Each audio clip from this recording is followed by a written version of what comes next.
কোথায় সেই অহংকার? আমার টাকায় তুমি বেতন পাইতা, আমার টাকায় ঘ্যাসের ওষুধ খাইতা। আবার যদি হাসিনার মতো গিয়ে কেউ ক্ষমতায় এরকম স্বৈরতান্ত্রিক হয়ে উঠতে পারে, সাংবিধানিকভাবে সিস্টেম রাখতে হবে, জনগণ যাতে ওকে আবার টেনে সাংবিধানিকভাবে নামাতে পারে। বিজয় নিয়ে আমি অত্যন্ত খুশি, একই সাথে আমি একটু শঙ্কায় আছি। কারণ এই বিজয় আমরা আজকেই যে নতুন স্বাধীন বাংলাদেশে অর্জন করলাম তা কিন্তু নয়। আমি আপনাকে মনে করিয়ে দিতে চাই, হাসিনার আমলে আমরা যত সংখ্যক তরুণ তাজা প্রাণ রাজপথে রক্ত ঢেলে দিয়েছি, তার থেকে কিন্তু অসংখ্য বেশি। আমরা ওই বিতর্কে যেতে চাই না 3 লক্ষ নাকি 30 লক্ষ, এই বিতর্কে যেতে চাই না। কিন্তু 71-এ মুক্তি বাহিনীদেরকে মেরেছে এবং অপরপক্ষে আমাদের সেই পাকিস্তান যেটা ছিল, সেই পূর্ব পাকিস্তান যেটা ছিল, সেখানে কিন্তু অসংখ্য মানুষ হত্যা করেছে ওই পশ্চিম পাকিস্তানের, এটাই সত্য। সেই রক্তের নদী পেরিয়ে আজকের এই দিনটির আশা আমরা করেছিলাম না।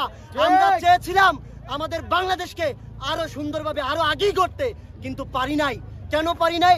সেই জিনিসটা আজকের বাংলাদেশের সচেতন সাধারণ মানুষ, বিশেষ করে ছাত্র সমাজ, তাদেরকে মনে রাখতে হবে। এই কারণে যে সংবিধান হাসিনাকে ফ্যাসিস্ট বানাইয়া রেখেছিল। শুধুমাত্র সরকার উৎখাতই একমাত্র প্ল্যান আর একমাত্র কথা নয়, শঙ্কা প্রকাশ করছি ওইখানে। এই সংবিধানের আন্ডারে অন্য কোন সরকার, অন্য কোন দল আমরা কাউকে আসতে দেব না। আগে সংবিধান সংস্কার করতে হবে। সংবিধান সংস্কার করে এমন একটা সংবিধান বানাতে হবে যেখানে হাসিনার মতো কেউ স্বৈরতান্ত্রিক হইয়া উঠতে পারে না। আপনাদেরকে আমি একটা কথা স্পষ্টভাবে বলতে চাই, হাসিনা কিন্তু ইচ্ছা করে স্বৈরতান্ত্রিক হয় না।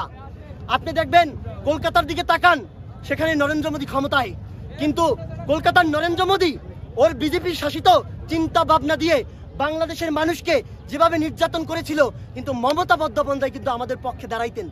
মমতা কিন্তু কথা বলতেন। কেন বলতেন জানেন? কারণ মমতার একটা এক্সট্রা পাওয়ার ছিল, যেটা মোদী তাকে এবং তার সংবিধানে দিয়ে রেখেছে। কিন্তু আমাদের এমন এক সংবিধান যেখানে হাসিনাই এক ছিল, আমাদের কোনো দাম ছিল না।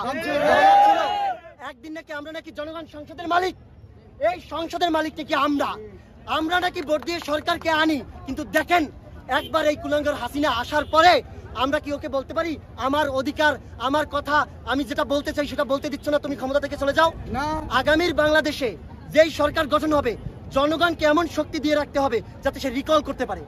আবার যদি হাসিনার মতো গিয়ে কেউ ক্ষমতায় এরকম স্বৈরতান্ত্রিক হয়ে উঠতে পারে, সাংবিধানিকভাবে সিস্টেম রাখতে হবে, জনগণ যাতে ওকে আবার টেনে সাংবিধানিকভাবে নামাতে পারে। আজকে হাসিনা ক্ষমতা থেকে চলে গেছে, কিছু কিছু আওয়ামী দালাল, শাহরিয়ার কবিরের মতো কুলাঙ্গার, এই সমস্ত বদমাইশ গুলো আমাদেরকে শিখাইতো হাসিনা ক্ষমতা থেকে নামবে কিভাবে। ও তো সংবিধানকে কেটে ছিটে এমন অপারেশন করেছে, সংবিধানের ভিতরে আর কিছু নাই, যা আছে সব ওই হাসিনা আর হাসিনার বাপের নামে বন্দনা। এ দিয়ে তো ক্ষমতা থেকে বের হওয়া যায় না। মানে আলাপটা এমন, আমার বাড়িতে কাঁঠাল গাছে কাঁঠাল চুরি করতে উঠেছে, চোর উঠেছে।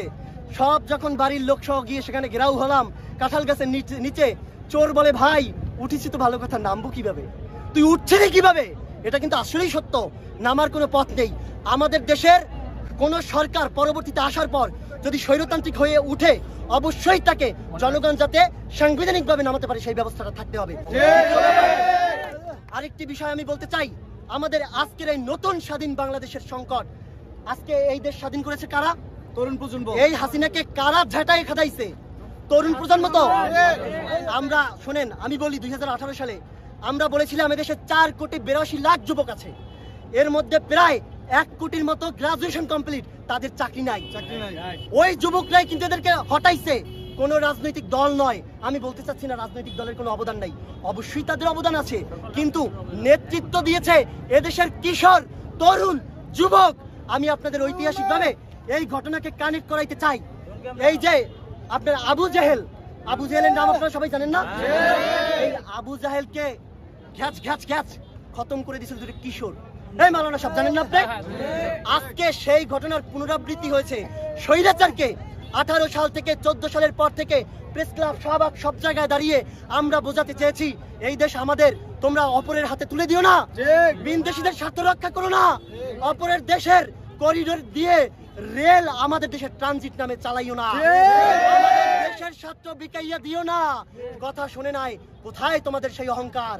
সংসদে দাঁড়াইয়া শামীম ওসমান সন্ত্রাসী কুলাঙ্গার, জানোয়ার। আমি বলতে চাচ্ছি এটা আমার ভাষা নয়, মাফ করবেন, এই ভাষাগুলো আমার নয়, এদেশের সাধারণ জনগণ এই নামই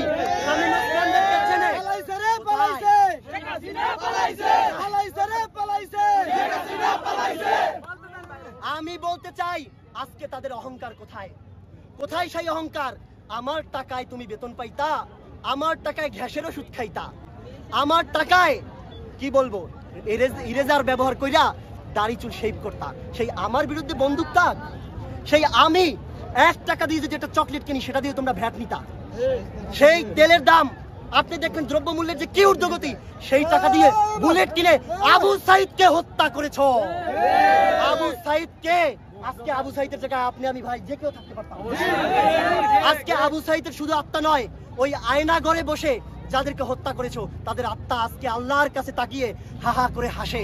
হাসিনার স্বৈরাচার পতন, এদেশের মানুষ বিজয়।